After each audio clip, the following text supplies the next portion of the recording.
Vamos atender aqui um e-mail do Júnior. Ele escreveu assim: Padre Fábio, eu entrei no site de Direção Espiritual, baixei quase todos os MP3 que tem lá disponível. Seus ensinamentos, sua experiência pela formação me enriquece bastante.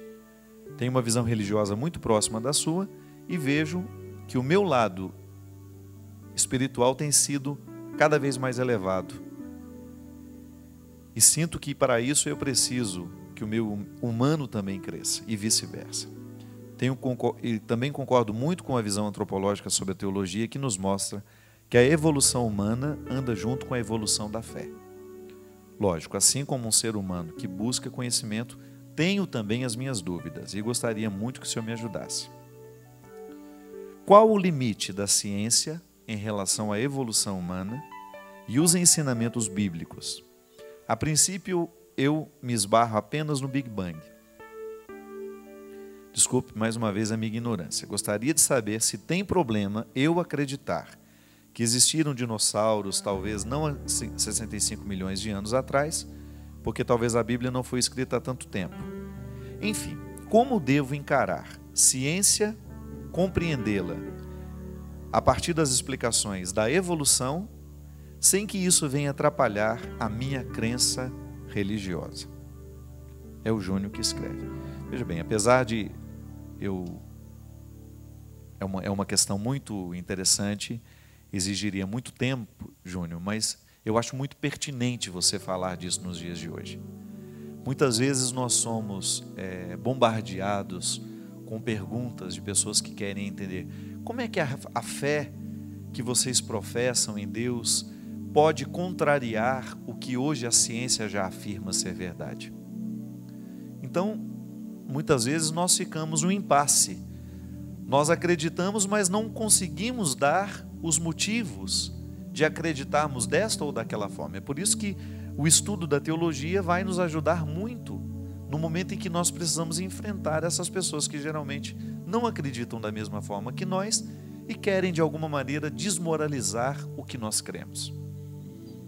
Existe uma formulação muito interessante que ajuda a gente a entender um pouco, compreender primeiro, como é que eu posso entender a criação do mundo. Deus criou o mundo em 7 dias e criou em cada dia uma parte desse mundo. No primeiro dia fez isso, no segundo dia fez aquilo. E aí você tem aí uma teoria científica que fala de uma grande explosão que deu início ao universo. Você tem registros, então, que a ciência trouxe dos estudos demonstrando que a vida humana já existe há 65 milhões. Enfim, você tem uma série de perspectivas que muitas vezes podem parecer contrárias àquilo que nós acreditamos. Como é que eu vou garantir que Deus criou o mundo se depois, de repente, a partir dos formatos que nós temos na narração bíblica, se depois a ciência vem me dizer que foi uma grande explosão? Aí veja bem, na teologia da criação, na antropologia, porque essa é uma das antropologias dentro da teologia, nós vamos entender a partir de um filósofo que refletiu muito bem essa questão da ciência e da fé, que se chama, já até morreu muito jovem, um espanhol chamado Juan Luis de la Peña. Já até falei de um livro dele aqui, que é o livro Criação, Graça, Salvação. Neste livro ele fala deste impasse, desse embate que pode parecer que existe. Se eu creio no Gênesis, não posso acreditar na ciência da evolução. E aí ele vai resolver esse impasse, dizendo que não é nenhum problema nós podermos reconciliar o que acreditamos no Gênesis com aquilo que nos propõe a ciência. A fé não se opõe à ciência, mas nós precisamos manter os nossos pés firmes naquilo que nós acreditamos, para que a partir disso a gente receba as novas informações que a ciência nos dá. Aí o Juan Luis de la Peña vai resolver esse problema dizendo que não é nenhum problema nós acreditarmos na evolução das espécies. Isto é, o ser humano foi evoluindo, ele já foi um primata, ele evoluiu, ele passou por fases e ele é o ser humano que é hoje. Então toda a criação, Juan Luis de la Peña vai dizer, ela viveu esse processo de evolução. Mas isso não retira a fé no criacionismo, que seriam as duas perspectivas. O criacionismo acreditando que Deus criou o mundo, que Deus criou todas as coisas, e o evolucionismo, que dispensa este Criador inicial para dizer que todas as situações que existem foram evoluindo para chegarem ao dia de hoje e serem como são. Na perspectiva de Juan Luiz de la Penha, nós vamos salvaguardar que toda a realidade foi criada por Deus e que depois ela viveu o processo natural da evolução. Não é nenhum problema. Então, existe uma maneira de continuar crendo no criacionismo. Deus é o Criador de todas as coisas, de todas as realidades. E ao mesmo tempo entender que tudo aquilo que foi criado por Deus estava lá em potência para se tornar aquilo que é hoje, para evoluir e ser o que é hoje. E é interessante porque a gente vai pensar também que nessa perspectiva o ser humano é corresponsável com a criação. Então, os mares e rios que foram criados por Deus são recriados através da nossa experiência de cuidado. Você já deve ter me escutado falar que durante muito tempo nós omitimos dentro do nosso discurso cristão a ecologia, por exemplo, o respeito à realidade criada. Nessa evolução das espécies, o ser humano participa, por ser ele o ser racional, capaz de dar sentido a tudo que vê. Não é verdade? Então veja bem, eu acredito que Deus criou todas as coisas, e não só acredito que Ele criou, como Ele me coloca, como Ele coloca você, como responsável por viver esta evolução dessa realidade criada. Que evoluir aqui significa aprimorar. O ser humano hoje pode ser muito melhor do que foi há 1 milhão de anos atrás, ou dê lá o tempo que você quiser. Não é verdade? Por quê? À medida em que nós somos crescendo em consciência e em inteligência, nós somos sendo capazes de dar sentido àquilo que existe, àquilo que está criado. De maneira que nós podemos então dizer, somos criados por Deus e estamos evoluindo, e que nessa evolução o Criador continua criando. Essa é uma teologia que não fere a nossa fé e ao mesmo tempo também não fecha as portas para ouvir o que a ciência tem a dizer. Nós precisamos sempre ter uma fé inteligente. Nós não podemos, num primeiro momento, pensar que os descobrimentos científicos poderão sepultar a nossa fé. De maneira nenhuma. Os descobrimentos científicos poderão aprimorar ainda mais o nosso jeito de crer em Deus. Então, o conceito de evolução, ele é altamente sugestivo para que a gente descubra os desdobramentos práticos dessa criação. Quais são os desdobramentos éticos que eu preciso ter com a realidade que foi criada por Deus, uma vez que ela me foi entregue como eu não sou proprietário da realidade criada, eu sou um cuidador. Deus nos coloca neste mundo para dele cuidar. Então o amor a Deus passa também pelo amor à criação. O meu cuidado com o rio de não jogar um lixo, o meu cuidado em preservar as matas e não pôr fogo no mundo, né? Muitas vezes nós vemos de maneira tão irresponsável as pessoas cometendo incêndios, as nossas matas que precisam ser preservadas. As pessoas passam irresponsavelmente, jogam um toco de cigarro naquele mato que está seco, sobretudo agora nessa época de inverno, onde tudo está muito seco. Em pessoas que queimam a floresta, pessoas que não têm responsabilidade com o mundo criado, estão, comprometendo a criação e estão deixando de exercer este papel cristão. O bom cristão é aquele que ama a natureza, que não vai jogar lixo no rio, que não vai poluir, que vai fazer de tudo para construir uma casa com um sistema inteligente, para aproveitar a energia do sol. Isso é consciência ecológica tão necessária nos dias de hoje, que nós não podemos mais deixar de incluir dentro das nossas pregações.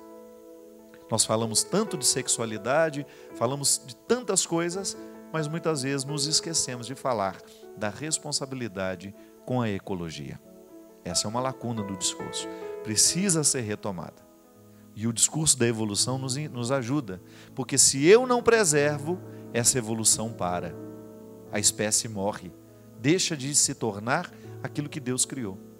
Eu me lembro que quando eu dava aula na faculdade euniana, eu dava essa disciplina justamente. Eu dizia, quando eu acredito no criacionismo, isso é, nessa perspectiva, Deus criou todas as realidades. Mas acredito também no evolucionismo, isso é, todas as realidades evoluem. E a gente não pode negar isso. A ciência está comprovando, comprova o tempo todo a evolução das espécies. Então, o mico-leão-dourado que Deus criou, a baleia que Deus criou, ainda não se tornou a baleia que foi criada inicialmente em potencial. Da mesma forma como uma semente condensa todas as possibilidades da árvore. Não é maravilhoso isso? Você pega aquela semente pequenininha e pensar que toda a história genética daquela árvore está naquela semente.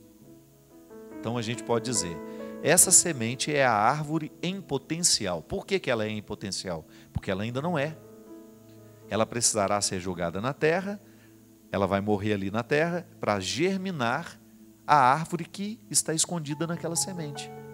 Então, quando eu pego uma realidade criada, eu posso imaginar que Deus já criou, tudo já está ali, em potencial. Agora, o tempo da evolução vai fazer chegar o que Deus criou. Não é fantástico isso? Isso não vai, em nenhum momento, atentar contra a nossa fé. Então, a gente vai crer de maneira inteligente. Aí eu vou olhar para a evolução como alguém que precisa estar comprometido com ela, para que o tigre não entre em extinção, para que aquele macaco, para que aquela árvore, para aquele pássaro não entre em extinção. Por quê? Porque eu vou cuidar, eu não vou assassinar, eu não vou matar, eu vou preservar, eu não vou destruir o ambiente daquele bicho, porque eu sei que ele precisa estar ali. É igual quando eu mudei para a roça, né? Quando eu mudei para a roça, eu fiz questão disso, eu gosto do mato, eu gosto de bicho. Aí, primeiro acho que na segunda semana apareceu uma cobra lá. Aí todo mundo apavorado, tem que matar a cobra, tem que fazer isso. Falei, gente, nós precisamos estabelecer aqui um raciocínio justo. Não é a cobra que está no lugar errado. Quem está no lugar errado sou eu. Então, se eu quero morar naquele mato, eu preciso saber que o dono do pedaço é a cobra, é o bicho, é o gambá, é o passarinho. Então, eu tenho que saber que ao morar ali, eu terei que conviver com os proprietários do lugar. Isso para mim é aprendizado, gente. Eu não tenho o direito de sair matando todos os bichos porque eu agora quero estar ali. Claro, a cobra é perigosa, então eu vou fazer de tudo para proteger que ela não entre dentro da minha casa. Mas eu tenho que saber que se eu escolhi morar no mato, eu vou ter que conviver com os bichos que são próprios daquele lugar, que não é justo, não é? Quem está no lugar errado sou eu, então eu tenho essa consciência. Se você vai construir uma casa lá no meio da floresta, você tem que saber que os donos da floresta são outros. Você vai apenas administrar o pequeno espaço que você tem. E se todos nós tivéssemos essa consciência, a vida seria muito melhor.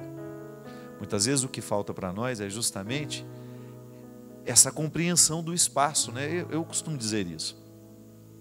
Às vezes a vida em sociedade, ela vai ficando cada vez mais insuportável porque nós estamos esquecendo a noção do que a gente pode e do que não pode. A regra do silêncio, por exemplo. Você não tem o direito de fazer uma festa na sua casa que perturbe o sono das pessoas que moram ao seu redor. Isso é lei. Você não tem o direito de prejudicar o sono de quem dorme, de que está precisando dormir, que às vezes vai trabalhar no outro dia. Você está comemorando, mas você tem que saber que a sua comemoração tem que ter limites. Eu fiquei sabendo que lá na minha cidade, lá em Formiga, já não existem mais casas para fazer festa. A cidade está enfrentando uma dificuldade. Porque os clubes que antes tinham essas festas que ia até de manhã, já estão todas rodeadas de famílias que querem dormir à noite, e aí que reclama, e não tem como. O direito é do morador que quer dormir, a lei é clara. Mas em muitas situações você vê o total desrespeito à regra. Aí a vida social fica difícil. Quando você não respeita o direito que é de todos, você começa a prejudicar a vida social. Isso vale para todas as nossas relações, viu? Nas relações de trabalho, se você não respeita o espaço que é de todos, se você é muito esparramado, se você começa a jogar suas coisas por todos os lados, você prejudica a ordem daquele lugar. E a vida é assim. Quem não sabe cuidar das pequenas coisas, não saberá cuidar das grandes depois. O cuidado com a natureza passa por essa responsabilidade ética. Aí você vê lá aqueles carros que põem um som barulhento, para numa praça pública onde moram famílias, põe aquele barulhão e todo mundo tem que ouvir aquilo. O outro impõe o seu gosto musical a todos. Isso é falta de cidadania, isso é falta de respeito, isso é falta de noção do espaço público, isso é falta de noção do que pode, do que não pode, do que deve, do que não deve. Agora, quando nós estamos conscientes, eu posso isso, até aqui eu posso ir, ali já não posso mais. A gente diminui os problemas sociais. Pode observar. Os nossos problemas, a violência nasce disso, é quando o outro não reconhece que eu tenho o direito de viver. Aí o outro vem e me mata. A violência cresce no momento em que o outro se sente no direito de levar o que é seu. Ele não respeitou um limite. Então são muitas situações que você vai percebendo que vão fragilizando a vida humana, justamente porque nos falta essa consciência, porque nos falta ter diante dos nossos olhos os nossos deveres. Às vezes nós queremos só os nossos direitos, mas não queremos os nossos deveres. E nós estamos destruindo o nosso planeta assim. Pode observar. As atitudes humanas que são destrutivas, elas nascem desta falta de percepção de que eu não sou dono do mundo, eu estou apenas administrando temporariamente esse pedaço do mundo onde eu estou. E a gente seria tão melhor para todos nós se nós soubéssemos identificar isso e viver com mais responsabilidade isso. Se a gente cuidasse um pouco melhor do mundo que está aqui, que às vezes nós queremos transformar o universo, mas não estamos dispostos a transformar o nosso pequeno mundo. A maneira como nós nos tratamos, né? A maneira como eu trato o meu vizinho, a maneira como eu trato o meu amigo, a maneira como eu trato a pessoa que está mais próxima a mim. A salvação do mundo passa por essa atitude. Então, quando eu tomo a decisão, a partir de hoje, eu não vou julgar o meu lixo mais no rio. O rio não é um lugar de lixo.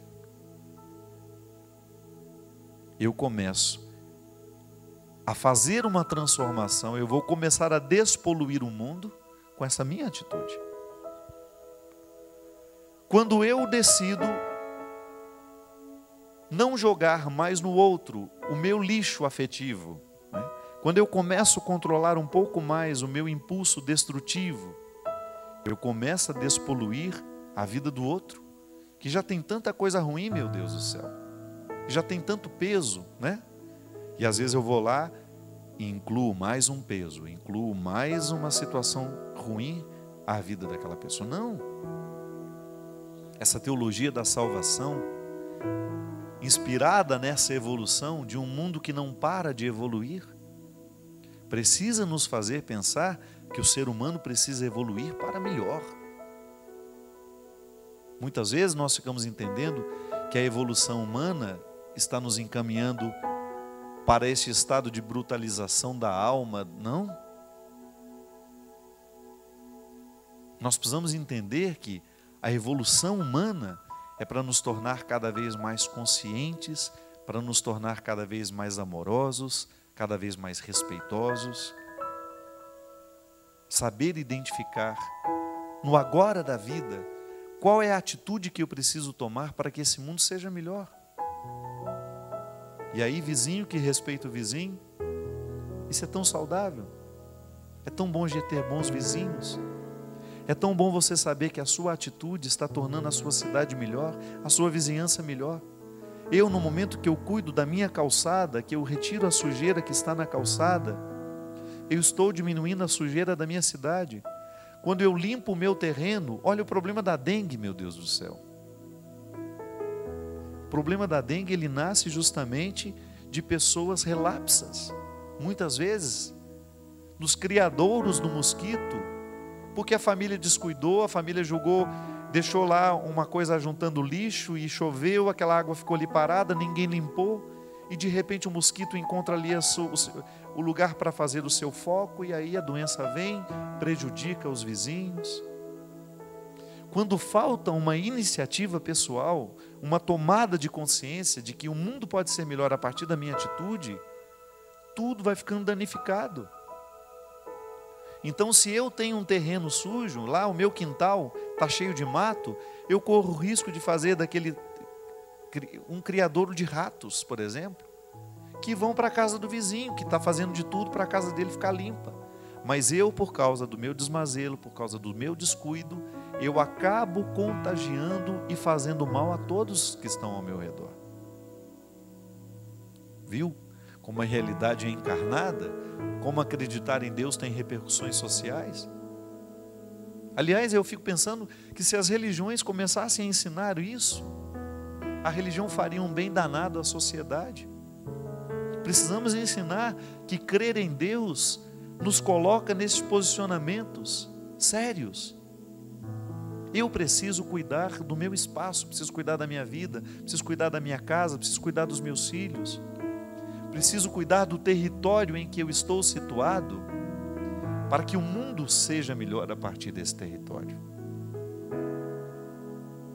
E ali, naquele pequeno espaço, eu vivo a experiência de reformar o mundo, porque Deus acontece em mim, e a partir da minha atitude, do meu gesto, Ele acaba atingindo essa realidade. Aí o mundo evolui, porque onde existe ali um ser humano preocupado em tornar o mundo melhor, a evolução continua acontecendo e a criação continua sendo criada.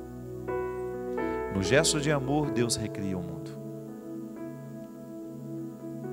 Numa consciência que tomamos, a evolução avança para melhor, para nos levar adiante, para que a gente faça cada vez mais prevalecer a bondade, a justiça, a verdade, o amor, todos esses valores tão necessários ao mundo de hoje, para a gente viver melhor.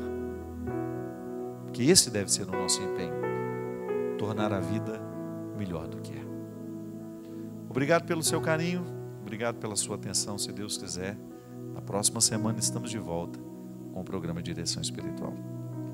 Derrame sobre todos nós a sua bênção, o Deus Todo-Poderoso, Pai, Filho e Espírito Santo.